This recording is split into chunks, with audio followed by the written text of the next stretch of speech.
حدیث مبارکہ میں حضور اکرم محمد صلی اللہ علیہ وسلم نے مسجد اقصی کی فضیلت بیان کیا، لہٰذا حضرت ابو ذر غفاری سے روایت ہے کہ انہوں نے نبی صلی اللہ علیہ وسلم سے پوچھا، اے اللہ کے رسول، اس روئے زمین پر سب سے پہلے کون سی مسجد تعمیر کی گئی؟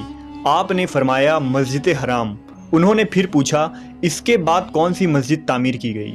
آپ نے فرمایا مسجد اقصی۔ حضرت ابو ذر نے کہا، ان دونوں کے تعمیر کے دوران کل کتنا وقفہ ہے؟ آپ صلی اللہ علیہ وسلم نے جواب دیا، 40 سال۔ علماء و مفسرین کی ایک جماعت کے نزدیک مسجد اقصی کو سب سے پہلے خود حضرت آدم علیہ السلام نے تعمیر کی تھی اور بعد میں حضرت ابراہیم علیہ السلام نے اسے دوبارہ تعمیر کروائی۔ روایتوں کے مطابق اللہ نے حضرت جبرائیل علیہ السلام کو خصوصی طور سے حضرت آدم کی طرف بھیجا اور حکم دیا کہ مسجد حرام اور مسجد اقصی کی تعمیر کریں۔